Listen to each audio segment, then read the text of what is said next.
Good evening, welcome to the special edition of Last Ball Boxing, joined by some regulars and some newbies who we'll get introduced to throughout the video. We're all here for the same thing, to talk about the best heavyweight ever. Now, this is designed for fun and debate. We all know we're going to talk about different eras, etc., but it is purely a bit of fun. So post your comments below. Agree, disagree, we want to hear all your views. So I'm going to go round the group. And he's changed a little bit, so it's now Coach Darren who's first in the headlight. So coming to you, Coach Darren, simple question. Who is your best heavyweight ever? Lennox Lewis.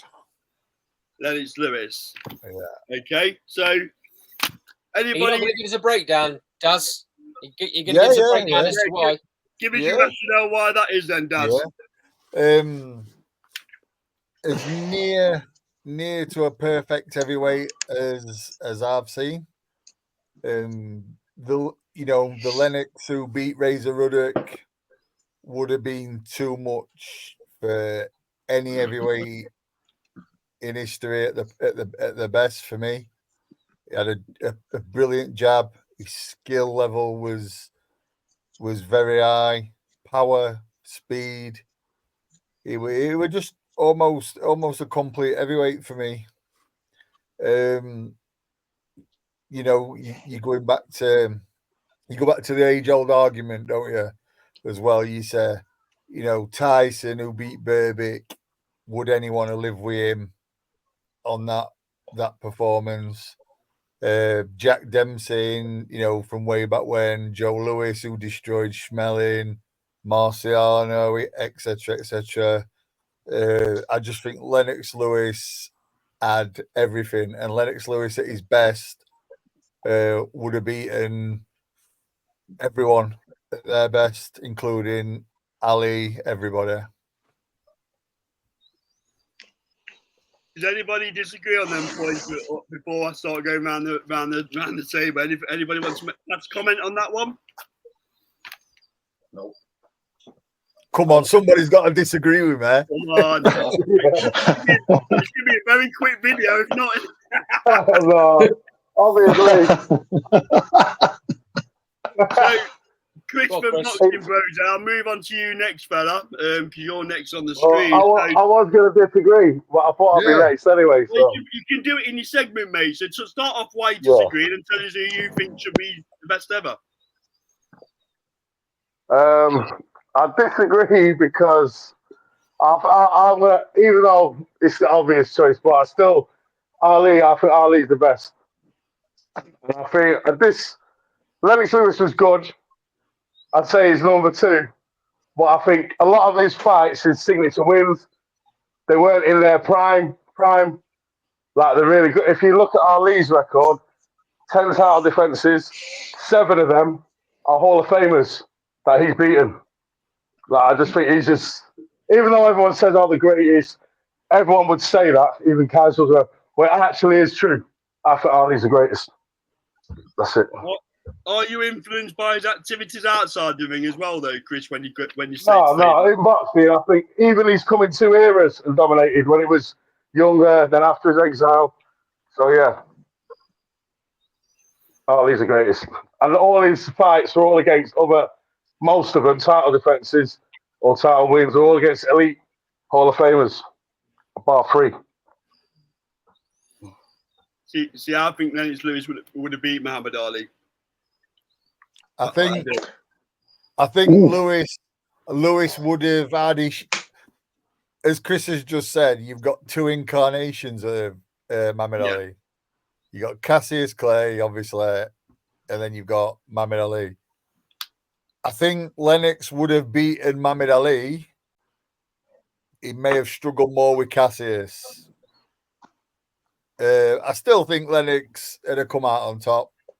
But yeah, I mean, listen, I think you have to factor in as well what Ali did outside, and he is the greatest sportsman ever for me. But I just think as an heavyweight, obviously I just think Lennox were complete, but yeah, That's me, really. Okay. Anybody else want to pass comment before we move on? Yeah, I will. I'm going to get shot down loads for saying this. Ali got it too much for me. Well, proof in the pudding. As Daz has just said, Cassius Clay was a different level. That whole situation of him not going in the draft, getting locked up, blah blah blah. That took something out of him. That took something away from him. He still had the swagger and the bravado and all of that, but he got it too much. I just think Lennox had a bit of everything that would have caused Muhammad Ali too many problems. Great fight, really, really close. Don't get me wrong, and you can probably flip a coin. Out of 10 fights, it might have been very close to 6 fights to 4 to either fighter. It's that close. I just think Lennox found a way, and the argument that Chris put is a good one. You know, he fought elite fighters, but so did Lennox Lewis, and this thing. You know, people seem to forget that 2 of the biggest fighters in the 90s era, in their prime, didn't want to fight Lennox Lewis. Riddick Bowe famously chucked his belt in the trash when Lennox Lewis was #1 contender and refused to fight him after what Lennox did to him in the amateurs. And let's not forget, and this is the one that everyone forgets, Mike Tyson. He vacated his belt when Lennox Lewis was #1 contender. And I don't think Mike Tyson himself refused to fight him. His team didn't want Mike Tyson to fight him, and it didn't happen. When he was in his prime. Sorry, Andy. I tell you what is this point has come to me. To be fair, I'll tell you what is a good one for now, and probably for a future discussion. And I totally agree where Chris is coming from. He fought elite and fought some killers. Yeah. It'd be interesting to match the ones that Lennox fought, the elite around what Lennox fought with the ones what Ali fought. Do you know what I mean? Put the guys who were just below it, elite level, like your Shavers, your Nortons and stuff like that. The guys from the 90s like your Ruddocks and things like that. But yeah, I mean, listen, Ali fought some absolute stone cold killers. There's no 2 ways about that. And probably on competition, on resume, on people who they beat, you can't argue with Muhammad Ali at all. And another thing that Ali did was outside the ring, learn everybody how to promote themselves. He was a trailblazer. Hey, listen. He went in as a kid with an absolute monster in Sonny Liston. Do you know what I mean? And he stood up to some monsters. So on resume, I don't think you can match that personally. And but as obviously we're talking as a fighter, I just think Lennox is the best, but not on resume, nowhere near.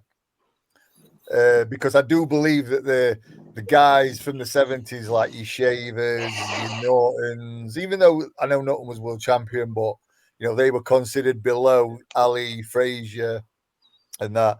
I think, and Foreman maybe. I think you guys like that, like your Cleveland Williams, all them guys, Boyd Patterson, Ernie Terrell, yeah. I think they was better than the 90s guys that were below. Do you know what I mean? So on resume, Ali is way out, but I think obviously as a fighter, if you're pitching him against each other, then I think Lennox would have just had enough to beat him. Okay. Andy, coming to you. Cheers, Chris. Who have you plucked for, Andy? Oh, mate, well, I've been going through this in my head since you come up with the idea, mate. I believe I've got a 1, 2, 3, but But in my head, there's 5 or 6 very strong arguments. I agree. For example, and just bear with me while I run through a couple of these, Cole. So Joe Louis, Joe Louis was a trailblazer in a lot of ways because he was the first black heavyweight champion that the whole of the American public got behind and believed as a champion. Because before that, no two ways about it, there was loads and loads of racism in boxing in America. They only really got behind him though, mate, when he beat Schmeling though, didn't they? Yeah. That's what I'm saying. That's what I'm saying. Yeah, but yeah. he become their champion then. Yeah. So he, when he lost to Schmeling, mate, he was Deserted. I think he was deserted. Yeah. To be you're fair, probably right. Because when Schmeling went back home, mate, Schmeling was like greeted off the plane by the Nazis, basically. Yeah. And lived, and had everything he wanted. So I think that fueled, and the 8 that Lewis got, I think that sort of fueled him because he was like a man possessed in that rematch. He was absolutely, mate. And then he was obviously taken. It was like Jesse Owens, mate, when he won the 100 meters in front of Hitler. Do you know what I mean? It was a sign like, yeah, fuck you. I mean, if you look at Joe Lewis's resume, he was champion from 1937 to 1949, and he had 25 consecutive defenses of his title. That's unheard of, and I believe that's still a record now. I think he did have a bit of a bum of the month club though. Listen, I'm not discrediting Joe Louis. I'm a fan of Joe Louis. I think Joe Louis were quality, but yeah, I think he did have a bum of the month club. I think they called it. We've already spoke about Ali. We've already spoke about Lennox Lewis. There's a couple more that I want to chuck in there. Obviously, this is for discussion, and Larry Holmes is a forgotten great, in my opinion, because he fell in that era between the Alis, the 70s and the late 70s and the Tyson era. He fell in that 80s era, where you could argue they didn't have the big names, but there were still some killers in that time. He was still beating the likes of Ken Norton, Trevor Burbick, Leon Spinks. He had probably the best jab ever. Mate, when you watched him fight Shavers and he got dropped, how did he get up from that? Oh, mate. Shavers was a massive punch as well. Listen, we wonder how Fury got up from Wilder's punch. Watch Ernie Shavers and Holmes, and mate, honestly, how it still amazes me to this day. I still think to this day he's never getting up, even though I know he got up. Bang though, couldn't he? He could bang. Oh, mate, crazy power. He was also he boxed from 1973 to 2002. Would you believe? 30 years as a pro. Obviously, probably 20 of them were way past his best. And no one ever American public never forgave him for beating Ali, though, did they? Well, I know he got drawn into that fight with Mike Tyson, mate, when he should have never been anywhere near it. He'd spent, I don't know, 2 or 3 years out of the ring by that point, and then he comes back to fight in 1988 Mike Tyson when he was an absolute. It was criminal that a lot of that generation were broke, weren't they? Witherspoon, people like that, absolutely broke, So they had to take fights like that to put some dollars in the bank, didn't they? Yeah. He lost 6 times in his career. Out of them, he'd fought 169 fights, 44 KOs, 6 losses. But some of them 6 losses came when he was well past his best. Mate, the Marciano one was the worst. He went 48-0. Exactly, yeah. He won it. He was undefeated. He was undefeated, guys, from 1973 to 1985. Yeah, and he got a questionable decision against Michael Spinks. He lost. Yeah, He and also then he did a fought week called Spinks again, and Marciano. he was a little bit clearer, wasn't it, that second fight? Yeah. But you're talking about a guy, by that point, he was probably past his best then. And they were close fights against Michael Spinks. But then he has 2 years out of the ring and gets straight in with Tyson, which is it's just crazy that happened. And then and then after that, he still carries on for another 50 years on top of that. Absolutely crazy. But yeah, I just wanted to put his name in there because I just think he's a completely forgotten fighter when anyone ever talks about heavyweight fighters. And then you go right the way back to Jack Dempsey and Jack Johnson. Jack Dempsey was an absolute animal, master of a fighter with a crazy knockout ratio, 63 wins and 53 KOs. Huge puncher. Was champion from 1919 to 1926. Not the biggest, and this is where the argument comes in. He was only 6'1", where the likes of Lennox Lewis, 6'4", 6'5", Lennox? Yeah, around there. Ali 6'3". So there's that argument there. But look what he did to Jess Willard. Exactly that, mate. You've got to count him in there. Jack Johnson is the first ever. Correct me if I'm wrong. First ever black champion. Yeah. He is. Had to go through some serious hatred when he was champion. And he loved every minute of it. Yeah. He did. But he actually paved the way. He actually paved the way, didn't he? Yeah. Go on, He Jack. loved every The minute. best fuck you I've ever seen in my life is he had 3 white wives. Yeah. Time as well, knowing how bad it was for him. So, I mean, say again, Jack. One fight he in had particular, 3 lad. white wives. Oh, sorry. You did, yeah. Man. Fucking hell, I've got one, and that's enough. Oh, fuck. One fight in particular, lads, that sums it all up was when he fought James Jeffers and beat him, and it caused riots across America. Mate, it was like, listen, there's if you ever, some of you guys might have probably already seen it. The Great White Oak, it's called. James Earl Jones plays Jack Johnson. Yeah. Brilliant film, plays him really well, and he there's an argument as well when he lost his title. Obviously, all the hatred he was getting was getting very serious. I'm trying to think who he lost his title to. Was it Jess Willard who he lost his title to? I'm not sure. Anyway, whoever he lost his title to, he took like a big punch and he was laid on the floor. And he sort of was like that. He literally, because the sun was coming down, he literally put his arm over, and these stories that he just wanted to, that were he'd had enough. How true that is, we don't know. But he just sort of put his light, and they reckon it was just to shield his eyes from sun. And he just wanted to walk away. He'd had enough. But so I just wanted to throw them in there before I gave you my pick, because I wanted to mix it up a little bit, because it's going to seem a little bit boring, because I'm going to go for Lennox Lewis as well. I think Lennox had absolutely everything. It's very close for me though, and I'm not picking Ali as my second choice in those top 3. Ooh, controversial. I'm picking Joe Lewis. Mm-hmm. I think Joe Lewis had everything as well. Very, very heavy puncher, and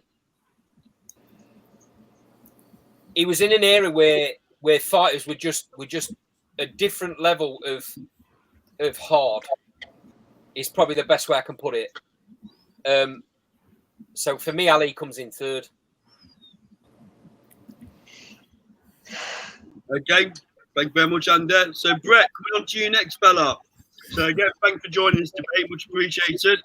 Yeah, no worries. Thanks for having me.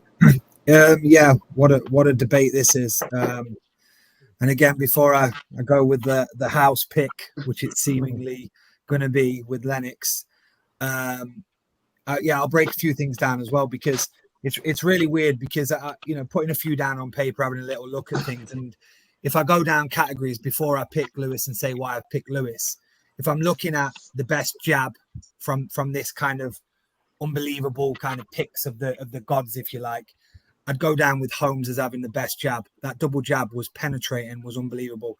There's an argument to say that others can join in that, but I'm just saying, just when I'm writing it down, best footwork, Ali, you know, best backhand, Foreman, Shavers, best uppercut, Tyson, body puncher, Fraser, when he come inside and throw those combinations inside. Talking about Joe Louis, like, what a combination puncher. Just putting his shots together, bop, bop, bop, bop, bop. And then Chin, Foreman, Ali, you know, like, but when I talk about the reason why I'm going, Lennox doesn't make the top of any of those lists. Maybe the jab, maybe that straight right hand, beautiful straight right hand. But I'm going down the same route as you all. 6'5", 84-inch reach, 245 pounds. Everybody he fought, he avenged the loss. I mean, he got caught, he got clipped in both those fights that he lost. He was a bit raw and hungry going after McCall. He was backing him up in that second round, and then boom, lights out, done. And then the Rahman one, he just didn't take it serious enough, fight one. He just thought he was just going to run through him and bamboozle him. In terms of the avenging on that night, the second one, that's one of the crispest knockouts you'll see. Just the way he set it up, it was just absolutely beautiful. But his strengths, his uppercut, you know, he's one of the best uppercuts. His reach, his great jab, straight right hand. And he was very, very coy in terms of if he started to feel you're getting a bit tired or getting a bit hurt, he'd put that rangy figure on top of you and lean you down just to get that little bit of gasp of air out of you. So it's a difficult pick because of some of these names are unbelievable. But if I'm going to put my neck on the line to say somebody that was very good at everything, Lennox Lewis would be my pick. Okay. Cheers, Brett. Much appreciated. Jack, coming to you next, fella. Well, everyone pretty much said it as I had it, to be honest. But I've literally had Muhammad Ali. Well, it's not countdown, mate. You don't need to show your workings out. I didn't write it. I can't read. All right, my missus did it for me. For me, it's between Ali and Joe Louis. Them two have fought the most Hall of Fame fighters and had victories over them. Lewis reigned for 4,492 days compared to Ali. Ali had 3,108. Lewis 2,996. The Lennox Lewis era, I think George Foreman performing so well in that second era coming back makes Ali's victory over him much better. Because Foreman did hang in there with Evander Holyfield, win another world title after coming back. See, Ali fought Liston, Patterson, Cooper, Ken Norton, Leon Spinks, which I didn't even know he was in the Hall of Fame until earlier. Shavers, Archie Moore, obviously at the end of his career, same as Patterson was, Ron Lyle, Bob Foster. I think stylistically, Ali probably had the one that was most versatile. Joe Louis, I don't think would have been able to really hang around with Lennox Lewis. Like Lennox could fight on the inside, he could fight on the back foot and the front foot. But for me, I got Ali as number one, with Lewis as a close second, and Lennox Lewis as a close second, and Joe Louis in third for me. Where's that tight? Anybody want to comment on that before we move on to Orkan? I'm hoping Orkan picks a different person. Do you know what? Do you know what the good thing about this is, right? You can sort of, every time you listen to someone's argument for a thing, it's like, listen, I think Lennox, but Jack's just said Ali, and like Chris said Ali. Listen, you find yourself going, yeah, I can see why, yeah. Do you know what I mean? And it's because they were all that great, all of them. It's like that for me. The list that Brett just said about the jab and breaking it down like that. Lennox, if you would have asked all them things, Lennox would probably be in the top 5.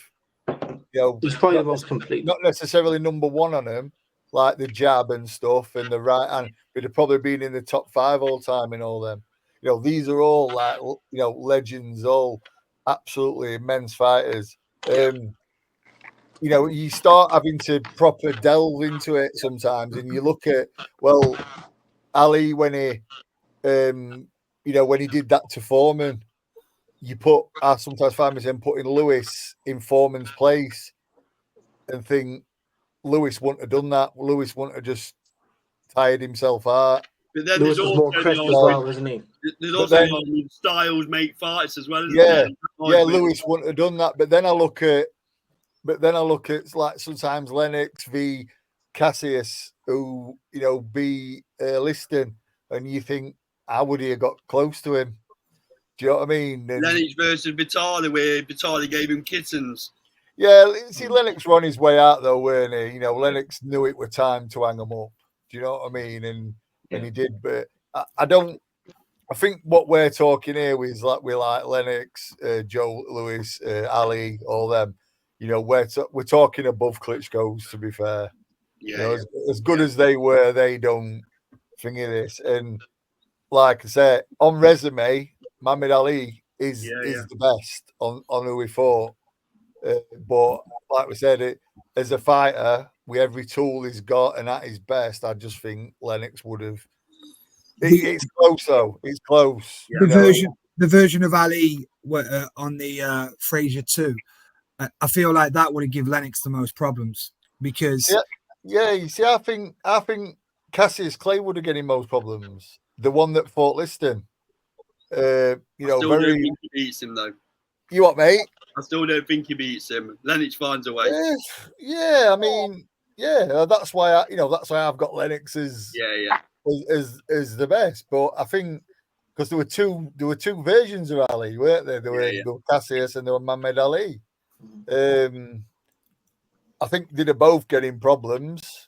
You know, it wouldn't have been easy by any stretch. And I think against Cassius and Muhammad, it'd have been like someone said earlier, I think, or someone they could fight 10 times and it'd be 6-4 maybe. But you know, I just think Lennox would have probably would have won 6, and Muhammad or Cassius would have won 4. Cheers, Jack. Much appreciated. Moving on to Orkan. Yeah, it's between these 3. All of us have talking about Joe Lewis, Muhammad Ali, and Lennox Lewis for me. And Lennox Lewis is by far the best one in my generation watching heavyweight boxing. He avenged his only losses and came back and knocked out Oliver McCall and Hasim Rahman. So I will say Lennox Lewis is my top heavyweight ever. Okay, thank you very much, Orkan. Daz, coming on to you. Sorry, guys, mine's Lennox Lewis as well, but I think he was the perfect heavyweight because he had the height, the reach, the jab, and like Hawkins just said, I think a big thing is to avenge your defeats the way he did. But the one point that nobody's actually picked up on, I think one of the best things he ever done was when he lost to Oliver McCall. He poached Manny Stewart to be his trainer, going on from there, and I think that's one of the best things that he did because we know how good Manny Stewart was, and I think he taught him. I know he lost to Rappman again under Manny Stewart, but I think he taught him a different way to cope with different fighters and to fight different tactics and use his jab better as he went on. He taught him for me. Sorry, Daz. He taught him for me to use the jab as a weapon. Yeah. As an offensive, as an offensive weapon, not just as something, range finder to keep you out of trouble. That jab under Stewart was, it was designed to cause carnage, basically. To set the backhand up, that jab, that pouring, boom. Yeah, that was Manny. Yeah, he was so clever with it, and like I say, Manny Stewart was the real big thing for me, appointing him as his coach to take him forward. The only regret I have in his career really was I really wish the Mike Tyson win would have come earlier, because, you know, I have these boxing debates with people. A lot of people say to me, "Oh, I think, you know, if the fight would have happened earlier, I think Tyson would have beat him." Tyson would never have beat him for me, because I just think Tyson was the bullier, and he couldn't bully Lennox Lewis, and I think that's how Lennox Lewis would have beat him and controlled him with his jab like he did. He had That's fire the in his only regret. amateurs, didn't he? Yeah, What's that, sorry? I think Lewis had Tyson beat before he even got in the ring from the experience from the sparring, like Jack's saying. Because by all accounts, well, Lewis had his number in the sparring as well, by all accounts. So yeah, Cass was kicking well, all you off. got to look at, do you remember the shenanigans at the weigh-in as well? Yeah, like Tyson was getting all excited and angry and hyped up. When you see things like that, you already think like the mind games, Lewis is winning. But that's my only regret with his career. But yeah, for me, the height, the range, and the jab was absolutely like superb for me. So I'm going to go with Lennox Lewis. Cheers, Daz. Andrew, over to you.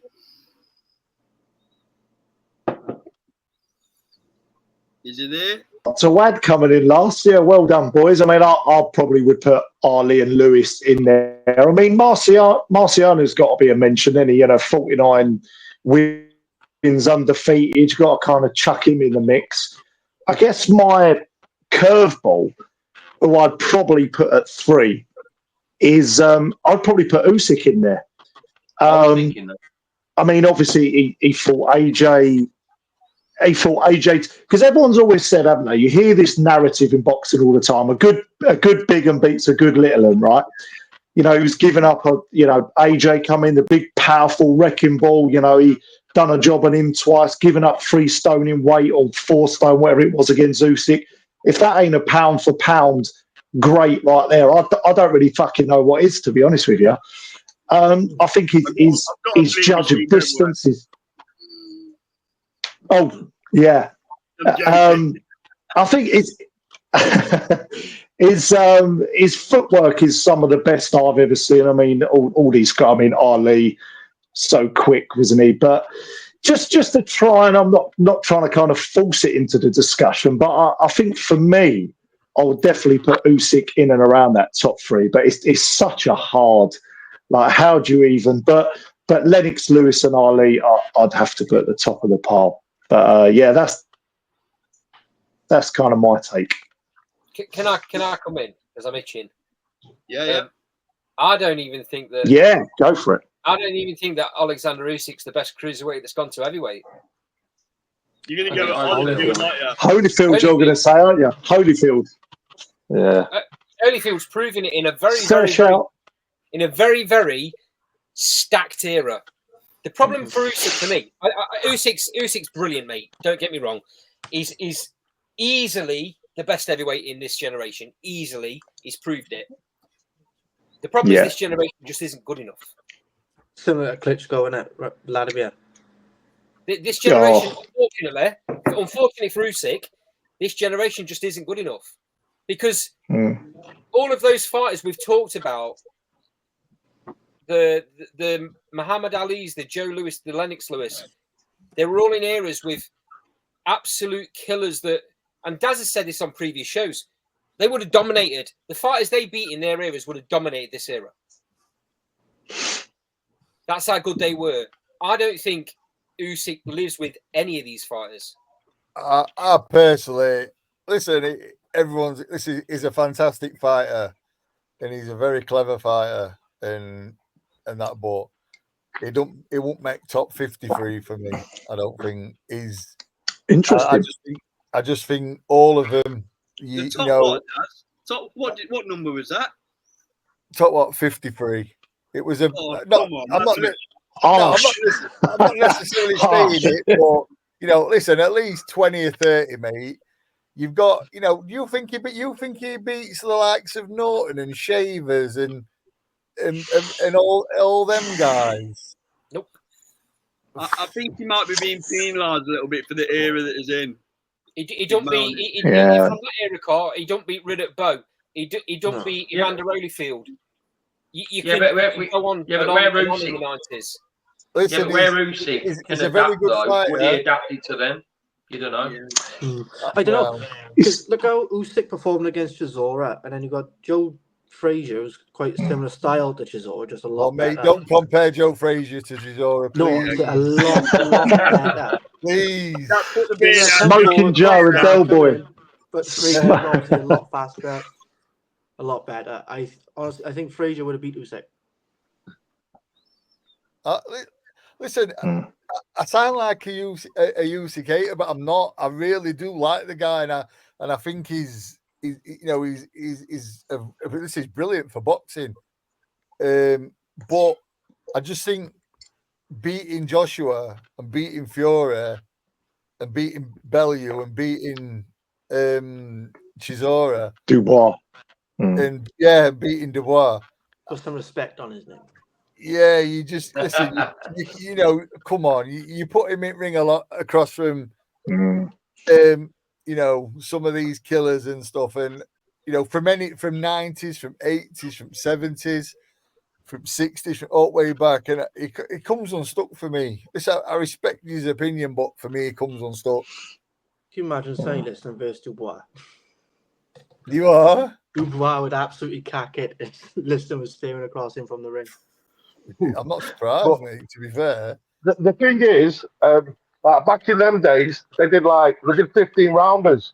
There was a lot tougher as well. Like 15 rounds, and it was like a lot brutal. I think Muhammad Ali fought, I think it was Ken Norton with a broken jaw. But most of them, they don't do that. No, it's very rare. Fights get stopped or whatever. Like they were proper. Referees were sickos, weren't they? Yeah. Referees, was there? Yeah, referees, Chris, weren't it? They just used to love claret, didn't they? Andrew, just to clarify, because my mind was blown by the Usyk comment. I didn't hear who your number one pick was. Ali, I think for me, Ali, it's I think I was probably a little bit wanting to kind of add something to the debate rather than just kind of, and then as I was kind of thinking about it, don't be giving us excuses. Own it. No, I'm not backing out. I'm not backing. I think he's a very adaptive. I think, look, I understand what people are saying. He hasn't had a dance part, which isn't his fault. We've seen that with Crawford in the current era. He needs a dance partner, and I get that. But I think he's one of the most adaptive fighters I've seen, and he's got this ability to go through levels when he needs to. So, and it's difficult to compare eras, but maybe we haven't even seen the best of him. But again, I'm going into a different argument. So. But yeah, I would put him in my top 3 to 5 anyway. So there we are. So I think that's a natural point to bring in the show to an end. So I don't know if you've got anything you want to add before I bring it to a close. Before I talk about what next weight division I'm going to pull out the bag. Yeah, I'm just even though I've gone with Lennox Lewis. Ollie's there, isn't it? Ollie is there. I'm really surprised how many of us on this show tonight. I'm really surprised how many have picked Lennox Lewis. Andy, can I ask you a question on that? Why I was because it's been going through my head as well. Is it because it's what this generation has all watched and seen those big nights? Probably. I think it's easy to pick fighters that you've got memory of. Yeah. It's harder to go back to the likes of Joe Louis, and there is footage. I've watched documentaries on this footage, but it's not the same readily available. I reckon if we're all 60 odd, Andy's not far off. But if we're all 60 odd, give me 10 years. I think our choices would change. I think you're right. I think it's a generational thing. Nah, in my defence, mate, I picked Lennox because I genuinely think. He is the best. I mean, you ask me my favourite heavyweight of all time, and I'll tell you Jack Dempsey. Yeah. You know what I mean? Listen, you guys know me. You and Andrews know me. Yes, I watch fights from all the way back to Joe Gans and all my that. My favourite is Lennox Lewis. I think there's a bit of me getting up in the middle of the night with my old man and watching his fights in America. There might be a bit of nostalgia here, I used to like stay at my cousins, and they used to have like this big satellite in back garden. Yeah, I remember that. And my uncle and my cousin, you know, they were boxers, and we used to watch the Tyson fights and stuff when I was a youngster, and you know, stuff like that. And Yeah. you know, and my uncle always said, first time he comes up against someone with a great jab, he's struggling. Yeah. And he came up against So I think it's been a Douglas. brilliant I debate. know, you know, Sorry, Dad. going through a lot of stuff. No. But Buster Douglas had a fantastic jab, and that undid Tyson that night. Much better fighter than he was given credit for being, Daz. It was, yeah, and you know, along with other things, you know, that undid Tyson that night. But listen, my favourite heavyweight of all time is Jack Dempsey. I watch the guy every day. Try and find different things on him all the time. I mean, he was just a pure fighting machine. Yeah. Do you know what I mean? He just unbelievable, just unreal. Even Tyson, you know, were in awe of him. You know, he just said he was a pure fighting machine. So I'm going to bring it to an end there. Okay, thank you for all your contributions. Cheers, Brett. Cheers, Jack, for joining. Thanks, Chris, Andrew, Daz, Ashton, Daz Medcalf, and the next weight class I think we'll do, and I don't know when I'm going to do this yet because I've got a bit of time. I think we should delve into the middleweights. Ooh. Oh. Unlike the heavyweights, where we've all held hands and sing Kumbaya and got on all famous left, the middleweights might divide opinion a little bit.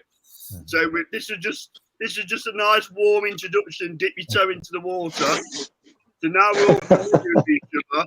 We can go at it over the middleweights because we all know each other now. So I think as well, Cole, seeing as though we've had this lineup for this one, if everyone wants to do the middleweight, I think we should keep this same lineup. Yeah, well, I think it makes sense. You know, I don't know about you guys. It's been enjoyable. Like I said, ideally we want to wait where we're not going to all agree, and then it would cause more debate. And I think the middleweight's a good one to do. So that's the plan. So if you're watching this on repeat, post your comments below, like, comment, subscribe to Last Bell, and keep an eye out for the middleweight debate that will be happening in the next couple of weeks. Again, thank you all for your contributions, guys. Much appreciated, and we'll see you on the next one. Good to see you.